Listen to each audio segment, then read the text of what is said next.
Equal knowledge channel पे आपको concept मिलेगा यानी तरीका मिलेगा। उस तरीका के माध्यम से इस तरह का कोई भी क्वेश्चन बना सकते हैं।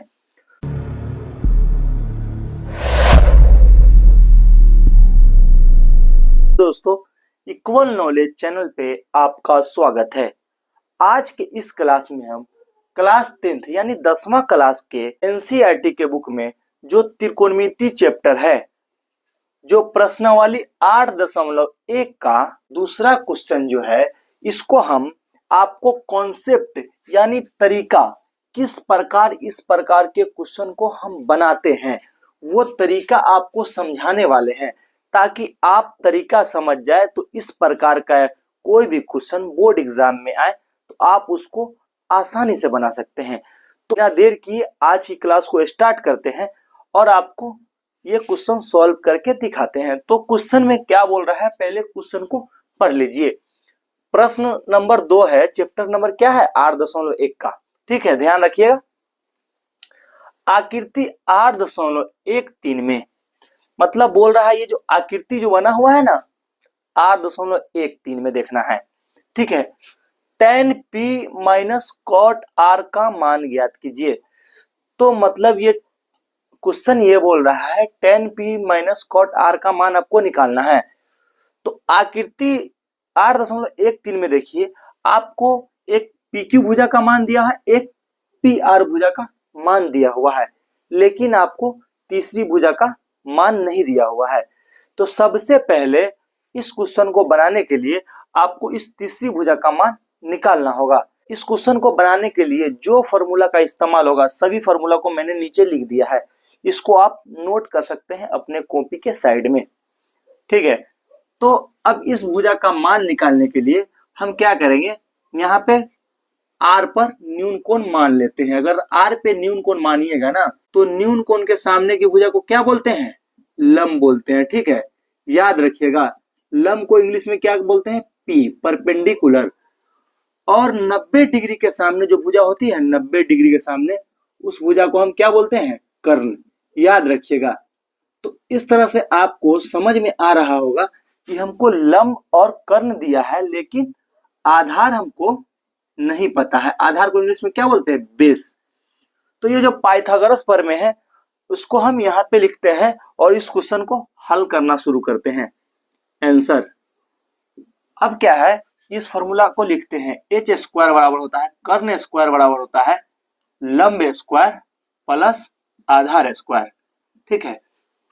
तो हमको लंब का मान कितना दिया है, लंब का मान 12 दिया है, ठीक है। तो क्या होगा 12 का स्क्वायर, 12 का स्क्वायर का मतलब क्या होता है 12 गुने 12। आधार का मान तो हमको दिया नहीं है, तो आधार के जगह पे हम आधार का स्क्वायर रहने देंगे, लेकिन कर्ण का मान आपको यहाँ पे दिया हुआ देखिए 13, तो 13 का स्क्वायर कर देंगे, ठीक है। 13 का स्क्वायर 13 गुने 13, 13 गुने 13 क्या होगा 169, ठीक है।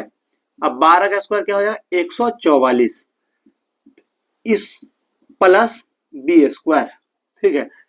तो इसको सॉल्व करने के लिए हम इसको 144 को हम इधर ले आते हैं बराबर के इस तरफ, 169 माइनस 144।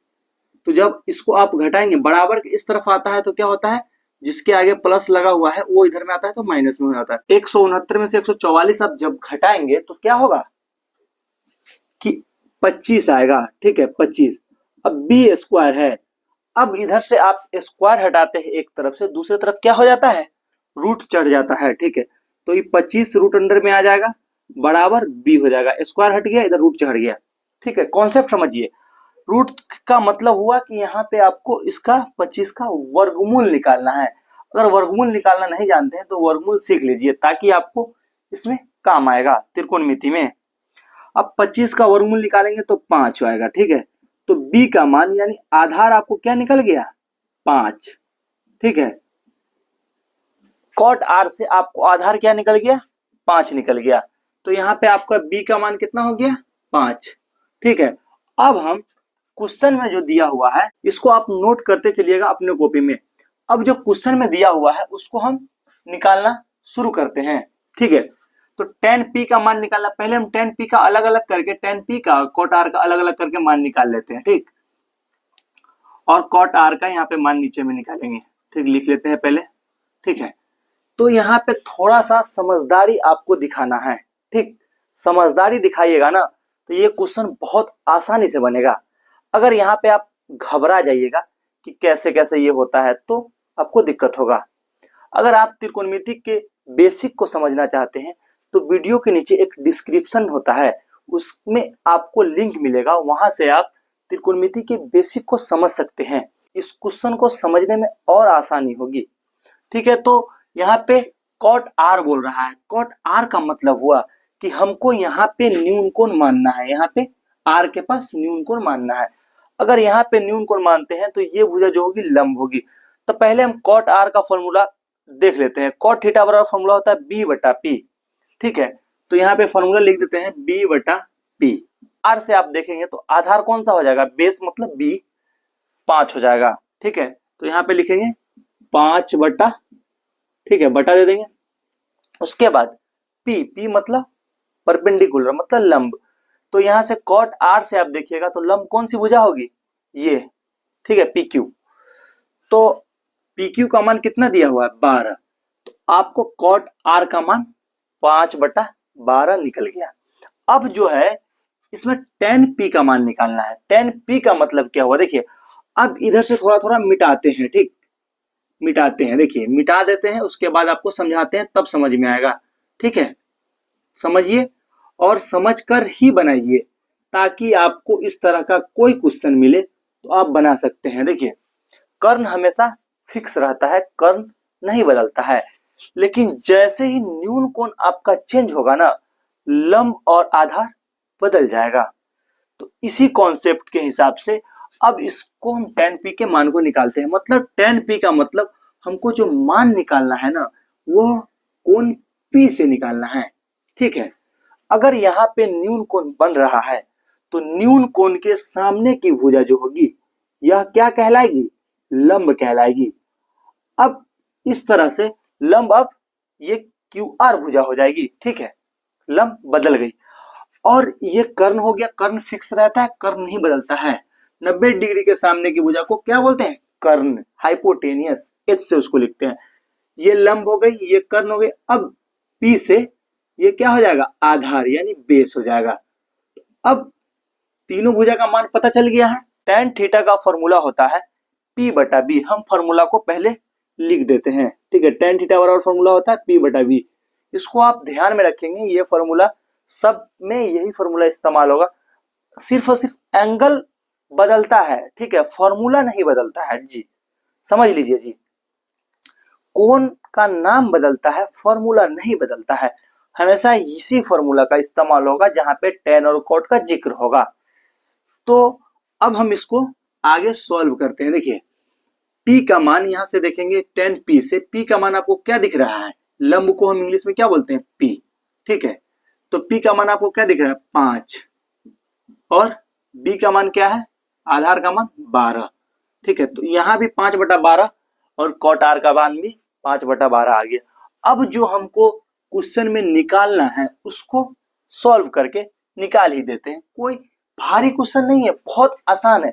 मैं जितना कॉन्सेप्ट यानी तरीका बताया हूं, किस तरह से इस क्वेश्चन को सॉल्व करते हैं, उस कॉन्सेप्ट को आप थोड़ा अगर एक बार में नहीं समझ में आया, 2 बार करके रिपीट करके देखिए, आपको बिल्कुल समझ में आएगा, ठीक है। अब tan p minus cot R का मान निकाल लेते हैं। tan p minus cot R, ठीक है। इसके लिए हम क्या करेंगे, tan p का मान हमको कितना निकला है, ये निकला है 5 बटा 12, 5 बटा 12 माइनस कॉट आर का मान क्या निकला है, 5 बटा 12। इन दोनों का एलसीएम लेंगे, 12 हो जाएगा। उसके बाद 5 माइनस 5, जैसे बटा घटा होता है वैसे करेंगे। आप इसको सॉल्व कर लीजिएगा तो आपको आएगा 0 आंसर, ठीक है। तो इस तरह से आपको क्वेश्चन नंबर 2 का आंसर आएगा आपका 0। तो आप तरीका समझ लीजिए कि हमने किस तरह से आपको एक एक चीज को तोड़ तोड़ कर बताया हूं ताकि आपको आसानी से समझ में आए। आप एक बार स्क्रीनशॉट ले लें, स्क्रीनशॉट लेके आप इसको नोट कर लीजिए। यहाँ पे जो लिखा हुआ है ये फॉर्मूला है, जो इसमें इस्तेमाल हुआ है वो फॉर्मूला को मैंने नीचे लिखा था, आपको समझने में आसानी हो। आपने अभी तक इक्वल नॉलेज चैनल को सब्सक्राइब नहीं किया है तो सब्सक्राइब जरूर कर ले, ताकि हमारी जो सीरीज चल रही है वो आप तक आसानी से पहुंच सके। हम आपके सामने त्रिकोणमिति का महा मैराथन लाने वाले हैं, जिसमें 8.1 से लेकर 8.4 तक हर क्वेश्चन का सॉल्यूशन मिलेगा, मतलब हल किया हुआ मिलेगा। आप एक वीडियो को देखकर आप एक वीडियो में पूरा प्रश्नावली को देख सकते हैं। तो आप इक्वल नॉलेज चैनल से जुड़ जाइए। अभी का क्लास कर रहे थे इंजमाम सर के साथ। तो आपका बहुत बहुत धन्यवाद इस वीडियो को देखने के लिए।